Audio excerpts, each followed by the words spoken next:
Please welcome the Chairman of the Board of Peace, the President of the United States of America, Donald J. Trump.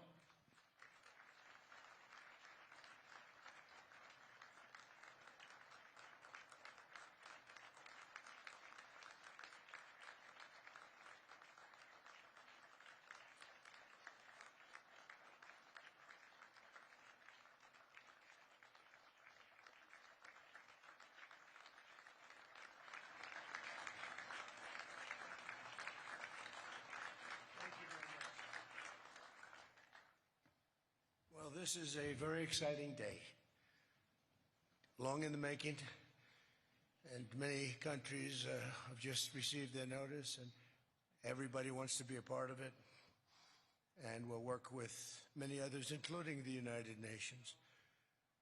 But I want to thank you all for being here. Yesterday we had an incredibly successful visit with many of the world's top business leaders, the best, the biggest, most successful, and foreign heads of state, and now we have one of the most important meetings of all, the official formation of what is known as the Board of Peace.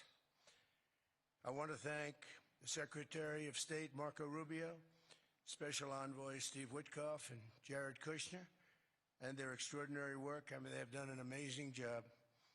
We have peace in the Middle East. Nobody thought that was possible. We've settled 8 wars, and I believe another one's coming pretty soon. You know what that is? The one that I thought was going to be an easy one. It's turned out to be probably the most difficult. Last month, 29,000 people died, mostly soldiers. Ukraine, Russia.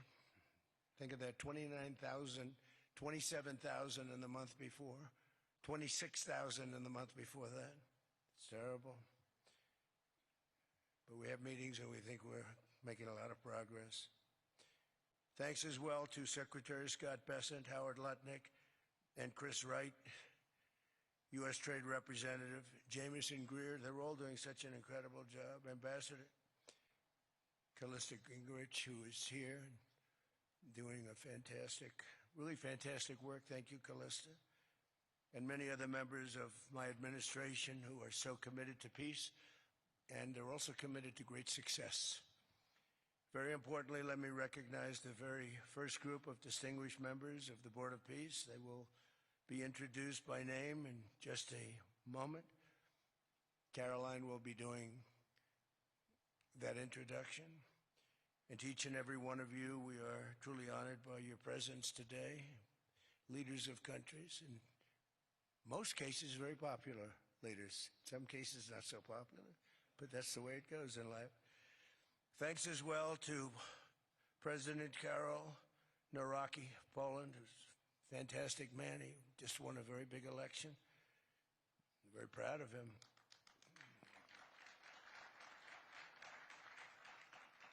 Amazing. Along with former Prime Minister of the United Kingdom, Tony Blair. Thank you, Tony, for being here. We appreciate it. And members of the Board of Peace Executive Board, great group. This week marks the 1-year anniversary of my second inauguration as president. No administration in history has achieved such a sweeping turnaround in 12 months' time at home and abroad. We have a tremendous mandate. We won the popular vote by millions. We won every swing state, the 7. They were saying, can he win all 7? Is it possible? Because it's not done. And we won all 7. We have a great mandate back at home. As I said yesterday, the U.S. economy is booming with virtually no inflation. It was 1.2% for the last 3 months, and we inherited the worst inflation in the history of our country. And we have economic growth now of 5.4%, it looks like. And I think that number can double and triple if we do the right things. And if we change thinking so that if you announce good numbers, the markets go up, instead of if you announce good numbers, the market goes down because everybody tries to kill it by lowering or raising interest rates depending on the situation. When America booms, the entire world booms. And we have secured commitments for over $18 trillion in new investment coming into our country, which is a record, by many times over, not just by a little bit, by many times. There's no country ever in history that's gotten anywhere near that number. Slashed our trade deficit by 77%.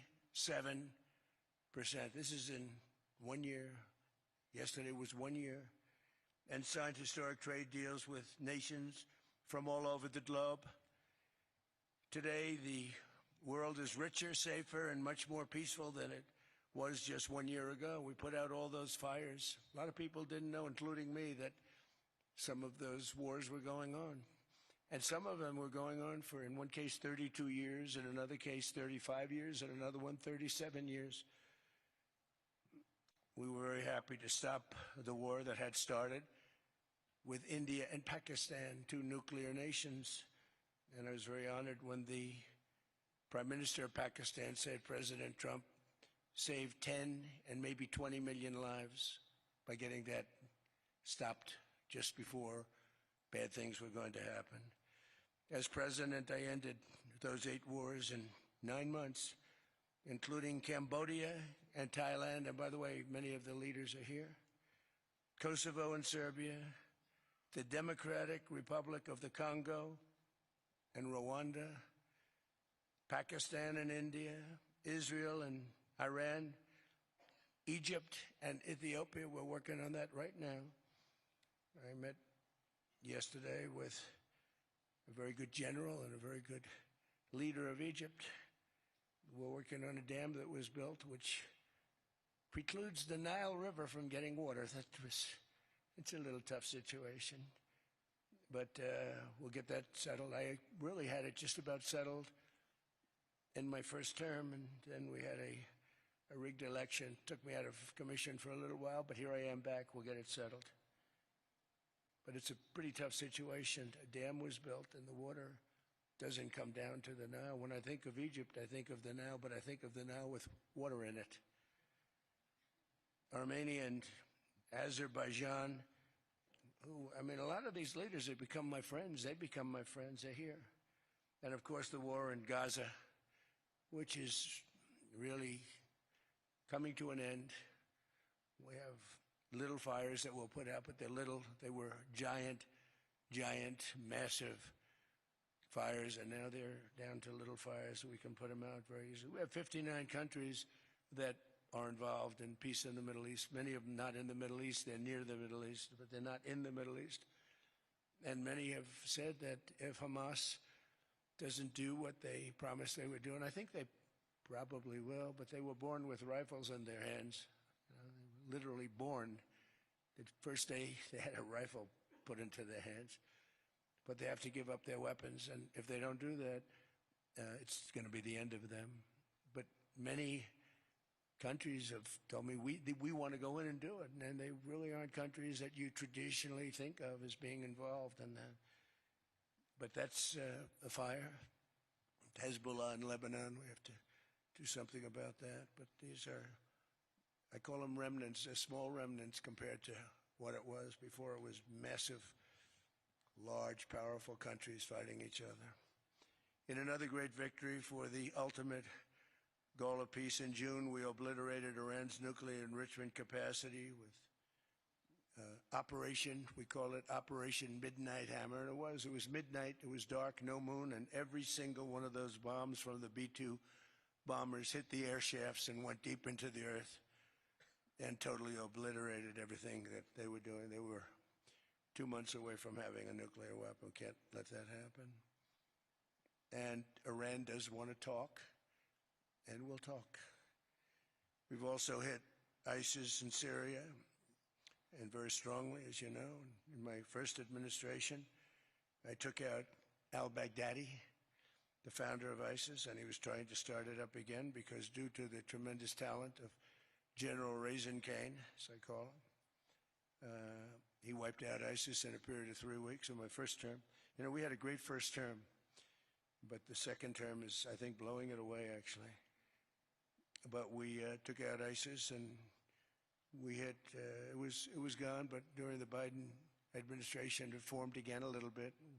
We hit it very hard in Syria. And Syria, by the way, I spoke with the president, is making a lot of progress, tremendous progress, actually. We're very happy about that. We took off all sanctions, which gives them a chance to breathe. And he is working very, very hard, and I think he's going to put it all together. So many things are happening, many good things. Threats to Europe and America, the Middle East, and other places are really calming down. It's a lot different than it was just 1 year ago. Just 1 year ago, the world was actually on fire. A lot of people didn't know it. And in Nigeria, we're annihilating terrorists who are killing Christians. We've hit them very hard. They've killed thousands and thousands of Christians. What's that all about? Much of this unprecedented success is possible because I rebuilt our military in my first term, and now we're making it even stronger. We have a budget of over $1 trillion this year, and next year we're going to $1.5 trillion.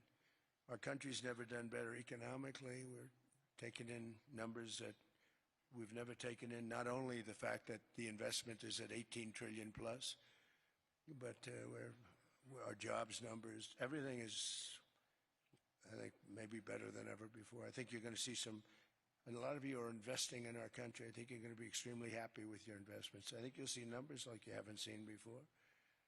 I also secured commitments from virtually all NATO allies to increase their defense spending to 5% of GDP. Everybody but Spain. I don't know what's happening with Spain. Why would they not do that? They want a free ride, I guess, huh? Every country but Spain increased to 5%. I don't know why. We're going to have to talk to Spain.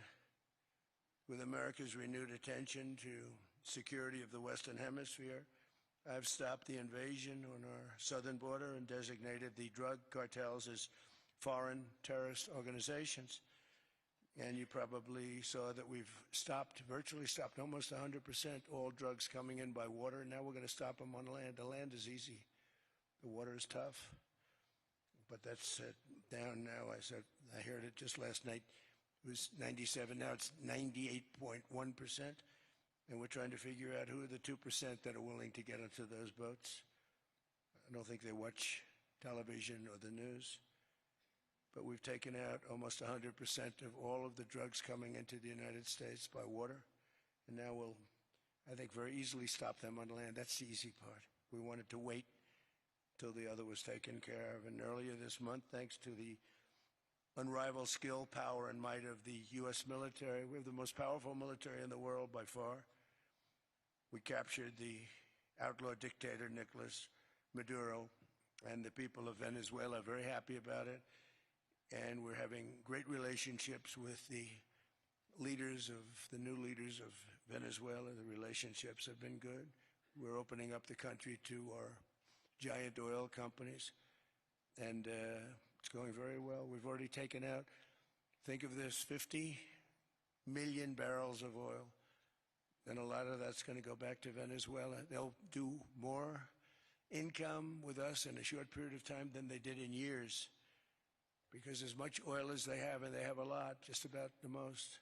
After us, there's a couple of countries that are in that category, but we have the most, actually, and they're second between Venezuela and us. We have 62% of the world's oil, but they have very little production, so they'll have a lot of production. All the oil companies, we had meetings, you probably saw, all the oil companies want to go in. They want to go in immediately. They're already touring the sites. But our military was amazing. That strike was amazing. We had a second wave coming. We didn't need it. They said, no second wave. We don't want a second wave. The first wave was enough. And, of course, we're working to end the horrible killing in Ukraine, a war that should never have happened and would have never happened if I were president. That was not going to happen. I used to speak to Vladimir Putin about Ukraine, and it was the apple of his eye, but he would never have ever done it. I said, you can't do that, Vladimir. As part of this historic record of major peace initiatives, today we're announcing more details regarding the Board of Peace, so important. This board has the chance to be one of the most consequential bodies ever created, and it's my enormous honor to serve as its chairman. I was very honored when they asked me to do it. We had an idea to do it, and then they came, they said, you be the chairman. And but I take it very seriously. We have a great group of people and incredible young people that are leading it from within. It's running beautifully, started already, and every country, just about every country, wants to be a part of it. And we just sent out the letters a couple of days ago, and these are just the countries that are here. They happen to be in Davos, so we said would be honored if you wanted to join us up on the stage. And it's really great. They're friends of mine, I think. Let me see. Yeah, every one of them is a friend of mine. Let's see, a couple I like, a couple I don't like. No, I like, actually, this group, I like every single one of them. Can you believe it? Usually I have about 2 or 3 that I can't stand. Usually I have 2 or 3 that I don't like. I don't find them up here. I like every one of these people. No, they're great people. They're great leaders. And the Board of Peace is composed of leaders, the top leaders in the world, actually. Last October, we released a plan for the permanent end to the conflict in Gaza, and I'm pleased to say that our vision was unanimously adopted by the United Nations Security Council late last year. Under phase 1 of this plan, we have painstakingly maintained that Gaza, and we're going to have it very strongly, and it's what we have. Maintained the Gaza ceasefire, delivered record levels of humanitarian aid. We've given aid, you know, you used to hear all the people were starving and it was terrible. Now we have, you don't hear that anymore. We've delivered record levels of humanitarian aid. I want to thank the United States, but I want to thank some of the countries that are sitting right up here, because they've sent great aid also in the form of money, where we go out and purchase food, and you don't hear those stories anymore with people starving. And secured the release of all 20, we secured the release of all 20 living hostages. Now, I want to thank Steve Witkoff and Jared and everybody for working so hard. They worked so hard, but there were 20 remaining living hostages. Now, we got hundreds out, but the last 20, I said, boy, that's going to be a tough one. I said that a year before, and it was a tough one, but we got them. Got all 20, every one of them. And we had also about 28 that were dead, but the parents wanted them just as though they were living, just as much. Some cases it almost seemed more. It was amazing, actually, the love and but their boy had been killed in just about all cases, young men. Their boy had been killed, and they wanted the body of their boy, and it looked like it couldn't be done, and with the exception of one, and we're close on the track of that, we've got them all, every single one of them, which is amazing. It's a rough job. That was a rough job. And I've been very clear that Hamas must return that last remaining deceased hostage as well, and that will be the full commitment. And then we get on to other things, and we're committed to ensuring Gaza is demilitarized, properly governed, and beautifully rebuilt. It's going to be a great plan, and that's where the Board of Peace really started. And I think we can spread out to other things as we succeed with Gaza. We're going to be very successful in Gaza.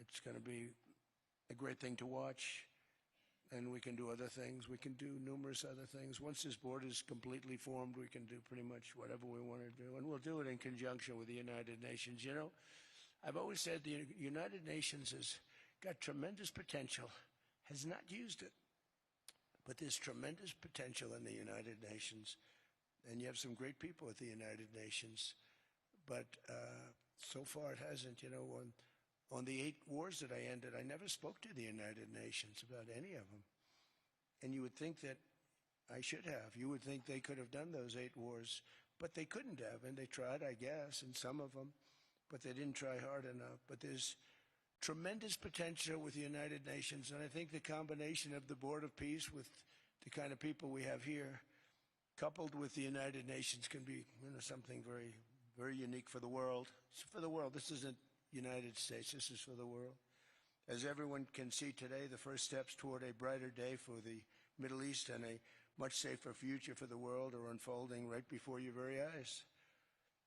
Together we are in a position to have an incredible chance. I don't even call it a chance. I think it's going to happen.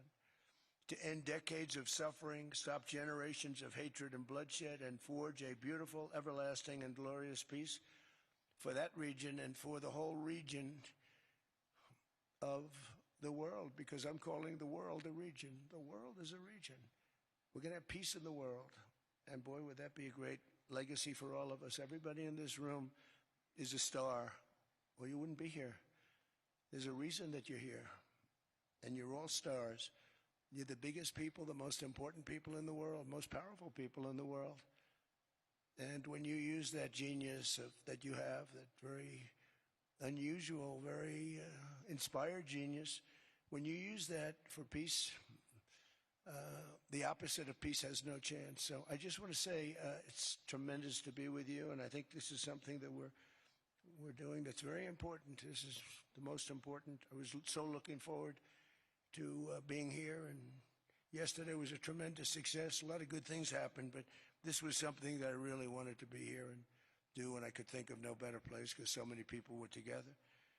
And now to bring the Board of Peace into full force, I ask Sheikh Isa of Bahrain and Foreign Minister Barita of Morocco to join me in signing and ratifying the Board of Peace Charter. Thank you very much, everybody. Appreciate it. Thank you.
Congratulations, President Trump. The charter is now in full force, and the Board of Peace is now an official international organization.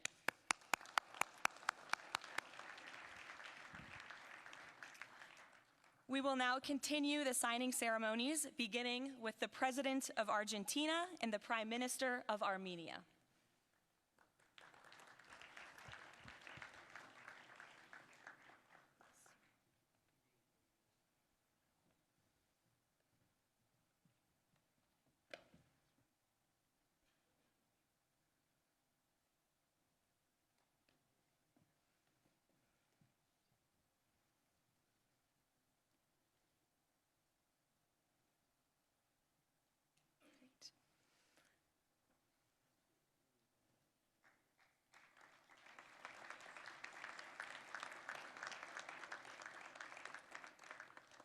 Next up, the President of the Republic of Azerbaijan and the Prime Minister of the Republic of Bulgaria.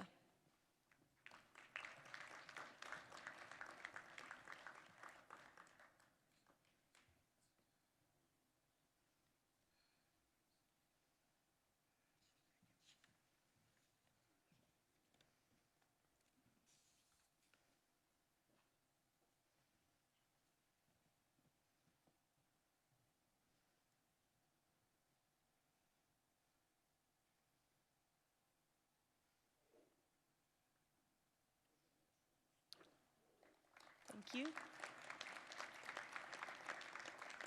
Next, the Prime Minister of Hungary and the President of the Republic of Indonesia.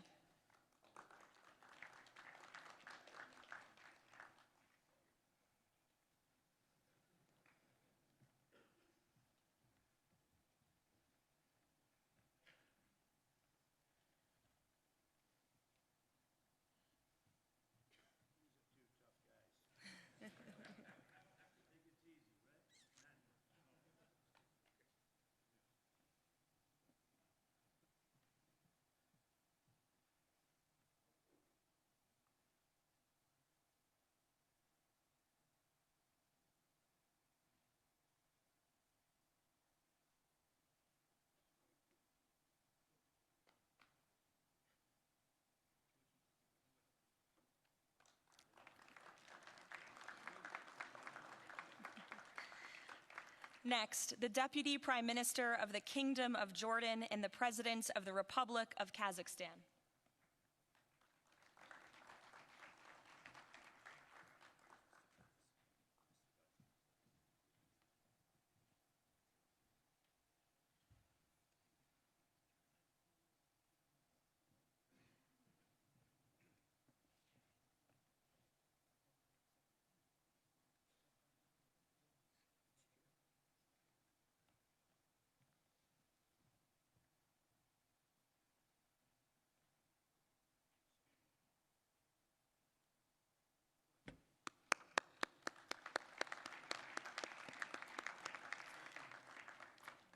Next, the President of the Republic of Kosovo and the Prime Minister of the Islamic Republic of Pakistan.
That's it.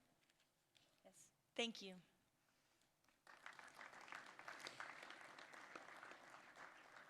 Next, the President of the Republic of Paraguay and the Prime Minister of the State of Qatar.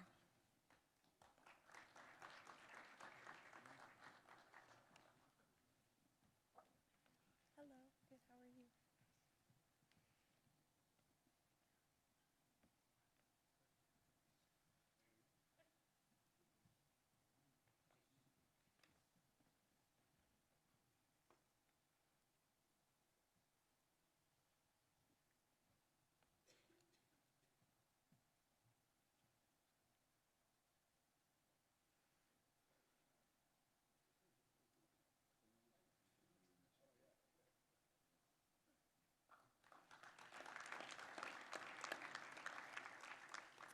Next, the Minister of Foreign Affairs of the Kingdom of Saudi Arabia and the Minister of Foreign Affairs of the Republic of Turkey.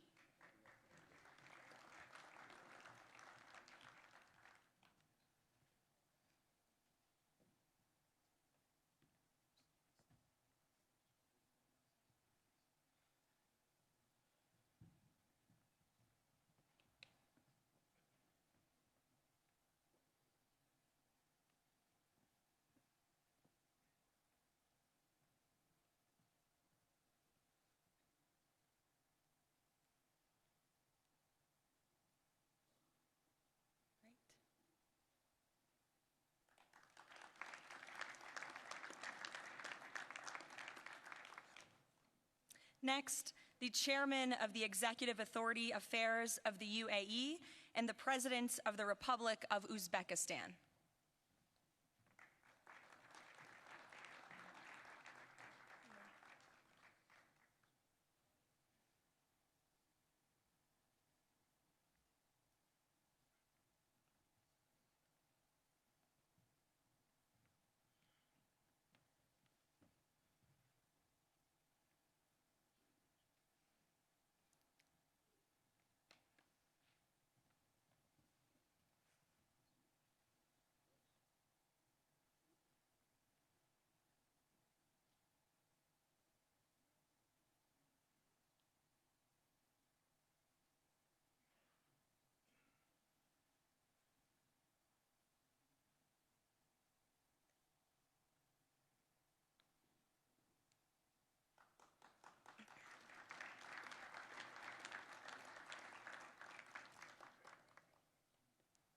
And last but not least, the Prime Minister of Mongolia.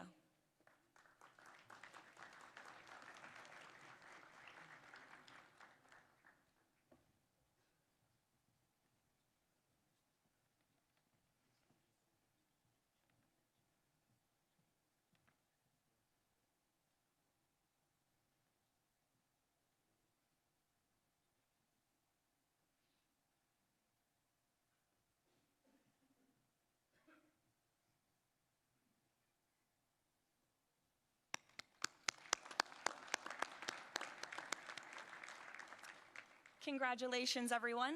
This concludes the signing ceremony. If President Trump and all of the Board of Peace members could please join the President around the table.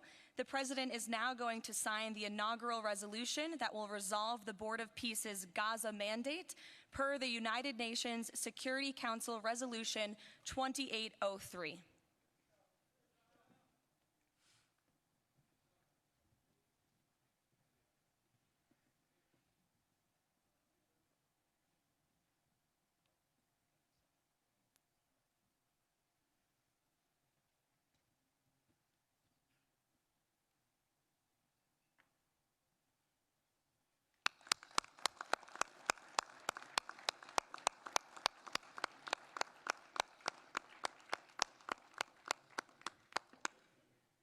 Congratulations. If President Trump and all Board of Peace members could please take their seats in the front.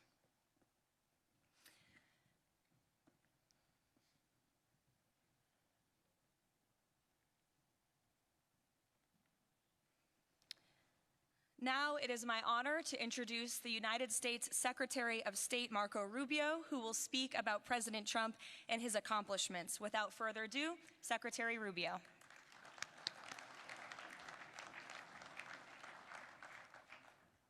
Thank you very much. It's an honor to be here today. It's an honor to serve as the Secretary of State during a historic presidency.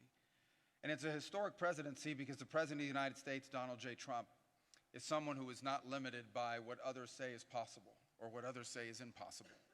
He's not limited by some of the things that have happened in the past, and he's willing to talk to or engage with anyone in the interest of peace, always putting the American people and our national security first, but understanding that in the world that we share with so many others, peace is paramount to all of us. We're here today because of President Trump's vision. If we go back just a few months ago, people thought what was happening in Gaza was impossible to solve. 28 hostages that were dead, others that were still living, all these hostages that were being held. No one thought that that would ever come to a resolution without more fighting and more bloodshed along the way. In fact, frankly, many thought it was intractable.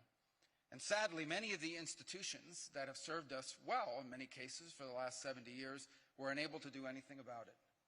But President Trump had the vision and the courage to dream the impossible, to believe that it was doable, and to pursue it with all of his heart. And he was in that capacity assisted by an extraordinary team, and I think both Jared and Steve deserve a tremendous amount of credit, Jared Kushner and Steve Woodcock, for all the work they put in. And all of our partners here today. And now we have this Board of Peace, who I believe's possibilities are endless. Obviously with a focus first and foremost on making sure that this peace deal in Gaza becomes enduring. And I know this president has it as his highest priority and will give it everything he has to make sure that this is successful. I also want to acknowledge the extraordinary leaders that are here today. This is not just a Board of Peace, this is a Board of Action. Just like President Trump is a president of action. A lot of times people like to give speeches. I've been to many of these forums, and they're not useless, and they're not, they have utility in many cases. But oftentimes in international affairs, we often find ourselves at events where people are reading these scripted statements, these strongly worded letters that they put out, but no action. Nothing happens. This is a group of leaders that are about action. And the President of the United States is a president of action, of getting things done. And today is the beginning of that, of a new era and a new stage that we think is so important as a model to the rest of the world of what is possible. And clearly the focus is right now on Gaza and making sure that the plan that's about to be presented to you here today, this vision for the future of Gaza, this vision for the future of the region, is not just possible and promising. It is our destiny if we put the time and the effort that it requires, as I know this board will do. But I also think it will serve as an example of what's possible in other parts of the world. Without losing focus on what's before us now, this is what's possible for other places and other conflicts that seem impossible to solve right now. So I want to, on behalf of the United States, on behalf of the team that worked so hard on this, thank every single one of the leaders that are here today and all the countries that have committed to joining, and many others who are going to join. Others either are not in town today or they have to go through some procedure internally in their own country because of constitutional limitations. But others will join. Many want to be a part of this effort because it is going to be a successful effort. And you see it reflected here today among countries of different backgrounds from different parts of the world, majority Christian some, majority Muslim others, who've come together. In fact, former adversaries who have joined here as part of this Board of Peace. And all was possible, and I want to acknowledge this again, because of the vision and the drive of the President of the United States. So thank you all for joining us here today. We appreciate it very much.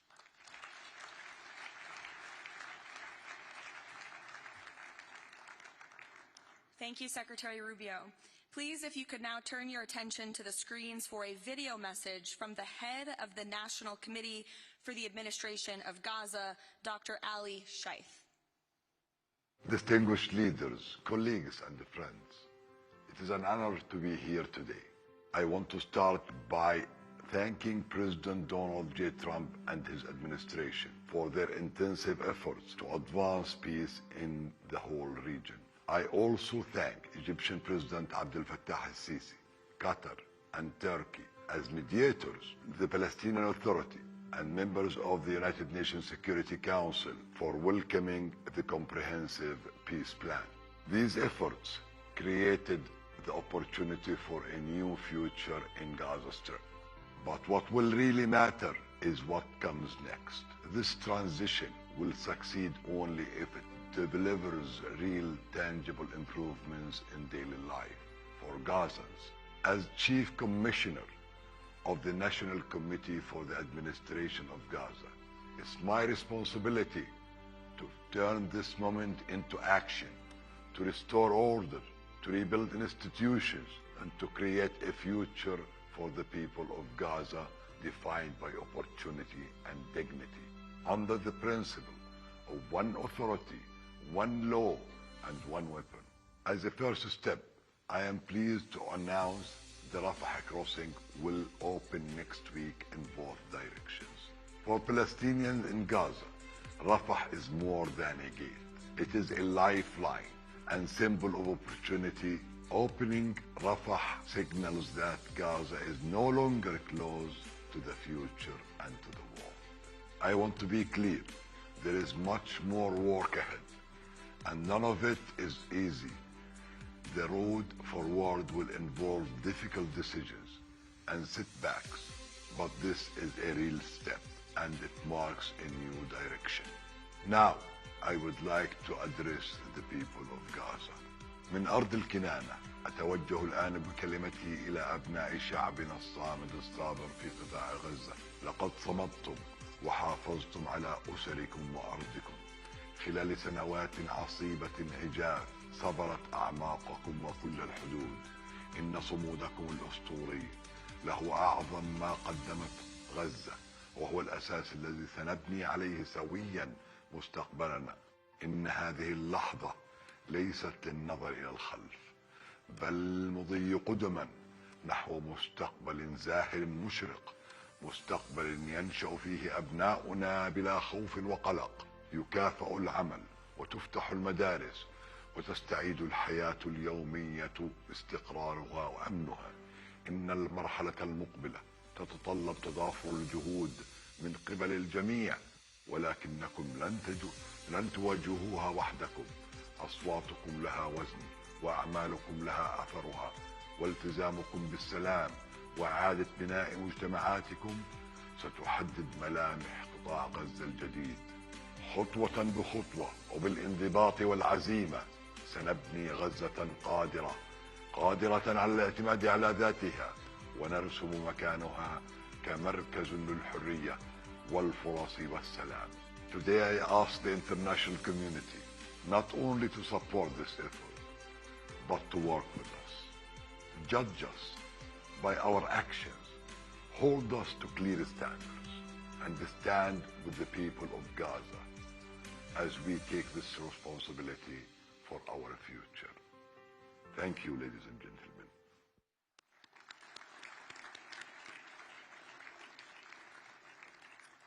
I now would like to welcome to the podium U.S. Special Envoy Steve Witkoff and Jared Kushner.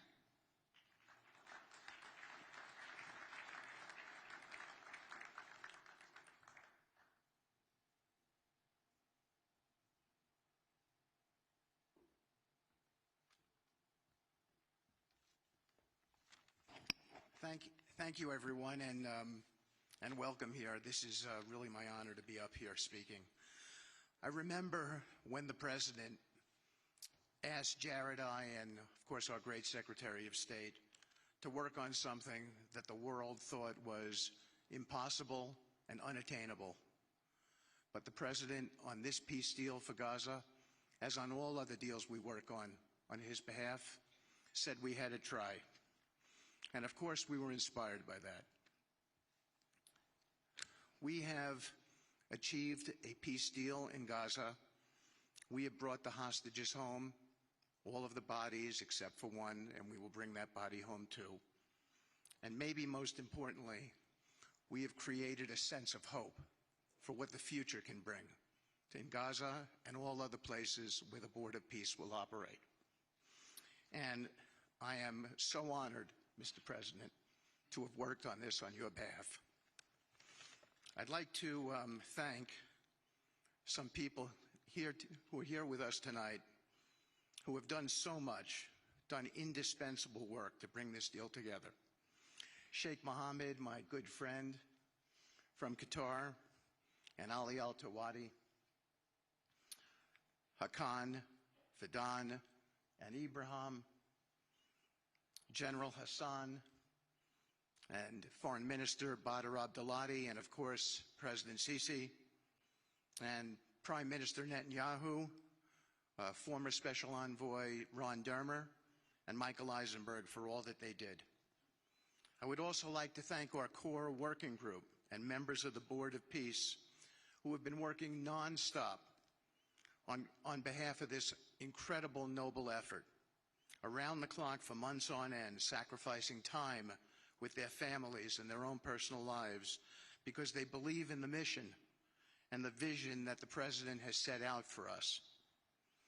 I'd also like to thank, those people include Tony Blair, Yakir Gabay, Josh Grunbaum, Aryeh Lightstone, Laron Tonkman, Admiral Cooper, General Frank, and I probably have forgotten some along the way. And then perhaps most importantly, I want to thank our administration. We have an incredible team. It's amazing to work for this administration. I think you see the results that we get on behalf of the President because he inspires us so much. So I'd like to thank the Vice President of the United States, J.D. Vance, for all of his help and guidance, our Treasury Secretary, of course, the Secretary of State, who we work hand in glove with, and a special thanks to our Chief of Staff, Susie Wiles, who is always available to us for consultation, for steering, and for all else that she does. Thank you.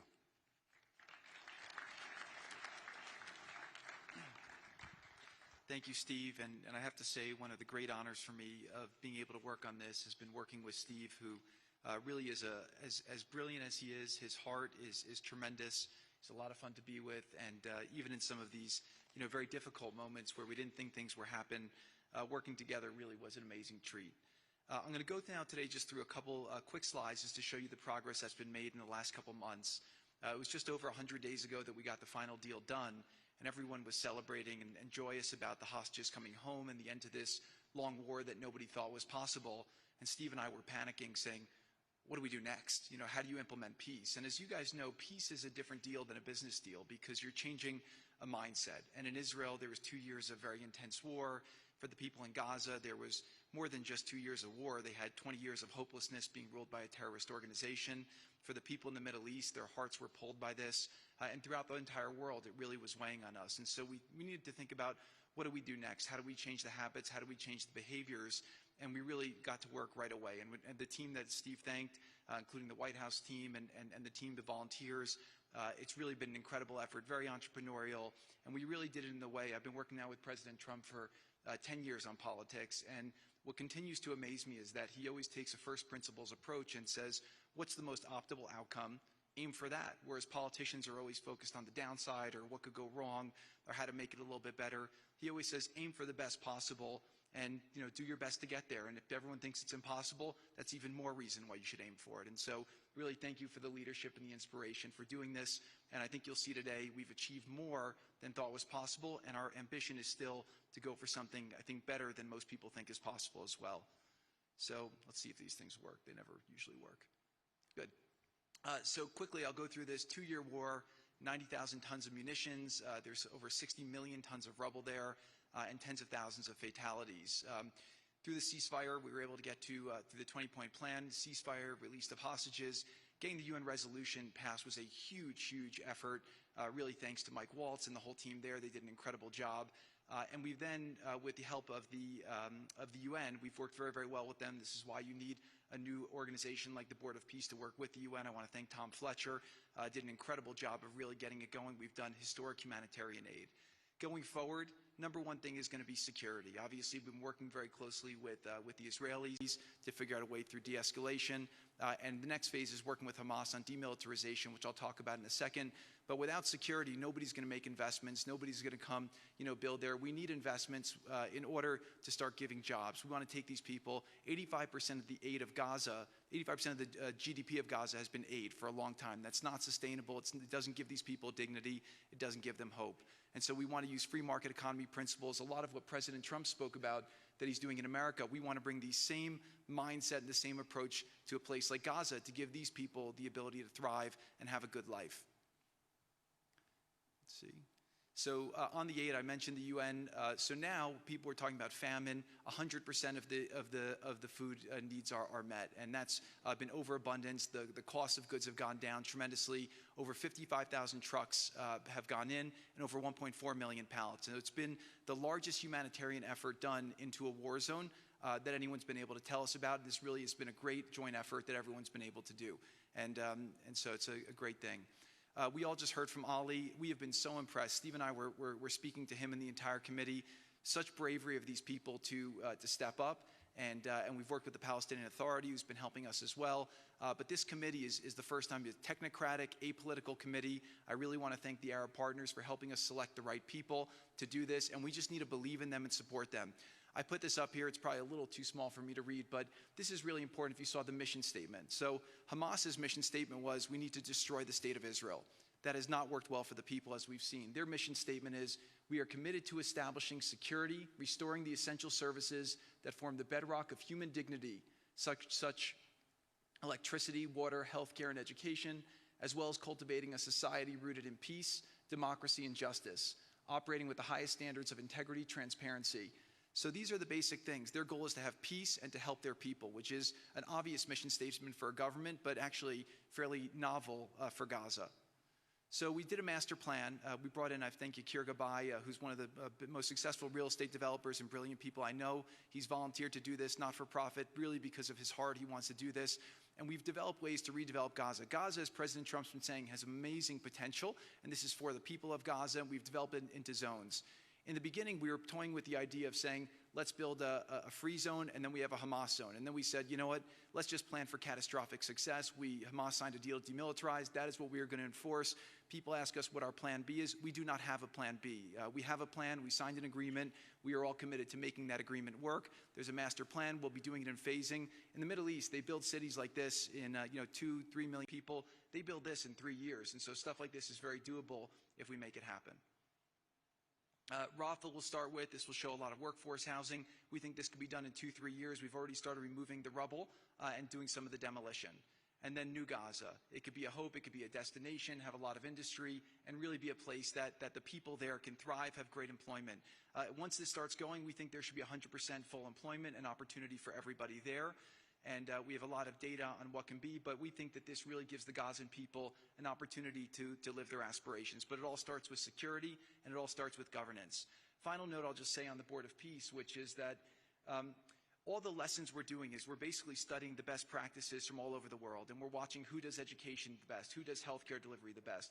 All of these things it's not secret IP. All this is IP that the Board of Peace is going to make public, and we want to encourage all the countries to be able to follow these best practices. A lot of the things that President Trump is doing in America, if they're working, we should all be copying them. If we find what's working in other countries, we should be copying them too. And so what the Board of Peace will have the ability to do if we're successful with Gaza is really show how do you do peace implementation, which is something that when we got this deal done, we didn't really find too much expertise or know-how on how to do it. So as we're creating this system, hopefully it's something that we can just document these learnings and make them available to all else who want to use them in the future.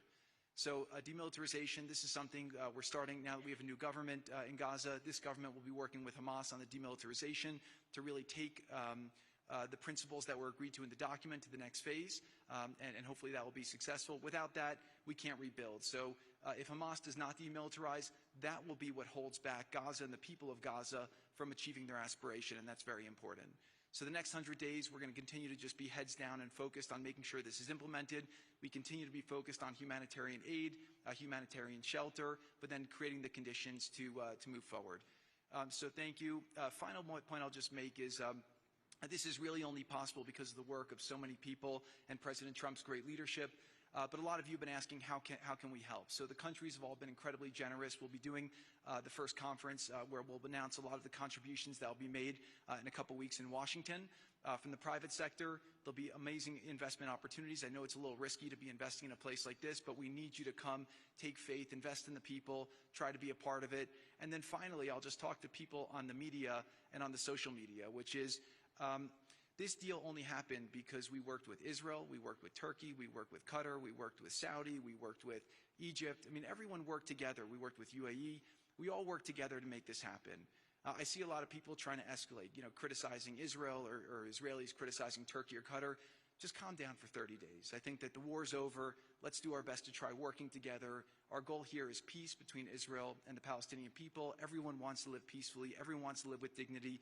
Let's put our efforts towards promoting those who are doing the work to build this up, like Ali and his committee. Let's focus on the positive stories, and let's just calm down, turn a new chapter, and if we believe that peace is possible, then peace really can be possible. So we're going to continue to work every day. We need all of your help to do it. And again, I just really want to thank President Trump for his leadership in doing this. This would not have been possible without your commitment to this. Everyone thought it was impossible to end this war. You never gave up. You never stopped. Every time there was a setback, you told us to try harder. You gave us different ideas.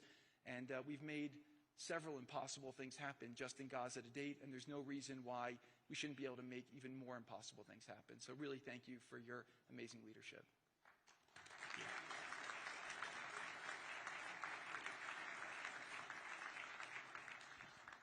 Thank you, Jared and Steve. Now I would like to introduce and welcome to the podium the High Representative for Gaza, Nikolay Mladenov.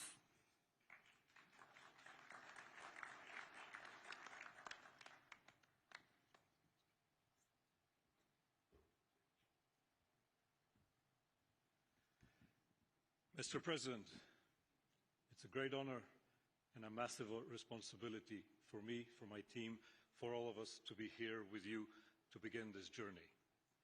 Who would have thought 2 years ago that we will be sitting here with this group of countries, with this leadership, giving the people of Gaza a new chance? Who would have thought that last Friday I would be sitting, Mr. President, in Cairo with an amazing group of Palestinian technocrats, people who you don't see on the news, people who are not media personalities, but who are experts, who are committed to giving their people a chance in life. And this is what this is all about. For too long, Gazans, Palestinians, and Israelis have lived with conflict, with death, with destruction. Now, the page turns. And whether the page turns successfully really depends on all of us. We have the ingredients for it. We have the leadership of the United States and President Trump.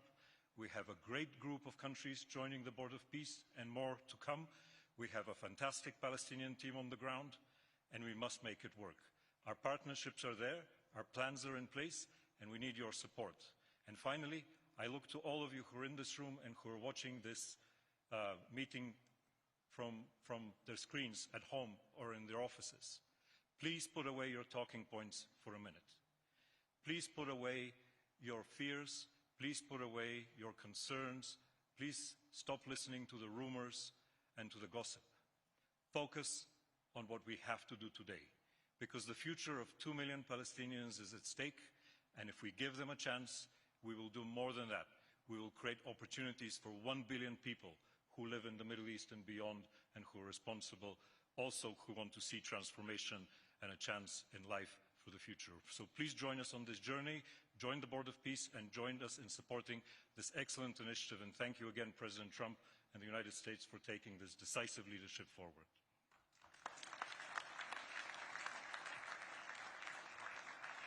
Thank you. President Trump, would you like to make some concluding remarks?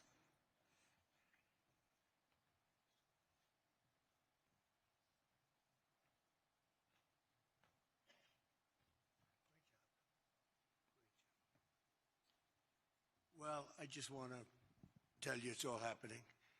And one of the first things I said when we really got involved in this project, and it's a big one, but it's very doable, I said to Jared and Steve and some of the other folks, including Larry Fink, and congratulations on the great success. The two of you have done a fantastic job. This is bigger and better than ever. We usurped some of your time for a very important reason, and you understand that better than anybody, and we appreciate that you're here very much. Thank you both very much. But I said that, you know, this is a great location. It all begins, see, I'm a real estate person at heart, and it's all about location.